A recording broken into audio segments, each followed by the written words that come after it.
Okay, what U Strappin episode 15, and this on my Steinhardt Ocean 39 GMT 500. This is the new 39mm size, pretty new, in stainless steel, and I definitely prefer this over the titanium version, which is 42. Not so much the size, although I do appreciate the 39 more, but the titanium finish on that is just not the best. It just was mismatched. Case, strap, the bracelet, and particularly the clasp, was completely different finish and tones. Well, enough that it always bugged me. And even I think the bezel wasn't completely titanium. It might have been just... It doesn't look... there was just too much different patches of tonality in that watch that I just couldn't go with it, even though I bought it twice. I wanted to really give it a try, but ultimately this was what I was waiting for, and I'm glad it came out. This normally comes on the the Oyster style. I bought the... It does not come on this Jubilee that Steinhardt offers, so I had to get extra. But I think it was worth it. I like the look with it.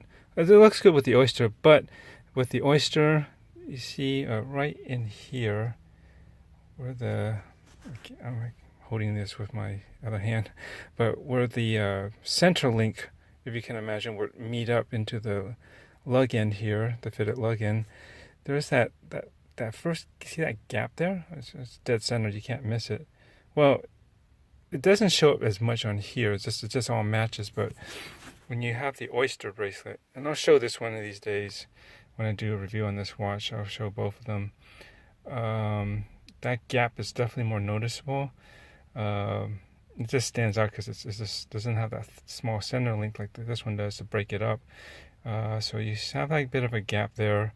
And if that wasn't just the issue, it's just the way that the center link that meets up into there, it's straight cut across the top, which is kind of odd because I don't think this really does it on the Jubilee here. A little bit more smoother looking up in there, but when you look at the Oyster style, it's very straight, straight cut, and it just, especially when it starts to fold down and over your wrist, that opens up and you really see that edge more besides the gap. So that's why I generally do not like and don't wear the Oyster that I have that came with this watch, and I prefer it on this if I wear it on a bracelet. And if I can show you in a review of this, I got a number of stuff I need to do. I will show it to you so you can understand why I believe this is a better bracelet. I can't remember, but you see where the lugs and the center link meet. It's not the perfect marriage. It's the center link does stick out ever so slightly, but overall it doesn't bother me enough to not like this. It's a comfortable bracelet. It's well made. Overall it integrates well. If anything, I'll probably mention this in the review too, but the way that the case is polished, I think that where the lug ends are, you see how it's kind of got the same basic high polished finish as the sides of the case. I think it should have had a brush finish coming down it instead, from the top down to that end piece there, the edge, I guess.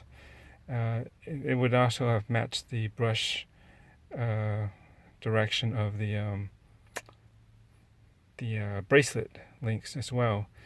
Just from this angle, it just seems kind of unusual that it should be high polished there. It's something I could probably fix with a Scotch-Brite pad, and I think I might later.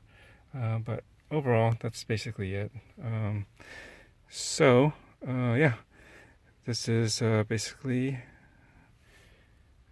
the What You Strap In episode for Friday, episode 15. And just for I feel I need to mention this a few times until people understand that this is not a watch review of any sort.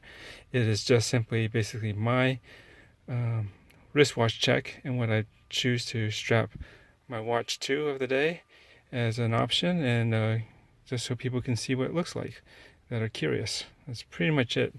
Any other bits of information is simply extra, but there will be, and if there isn't already, a review on any particular watch and or strap that I may show in these episodes. All right, thanks, and I'll catch you later. Have a great weekend. Bye.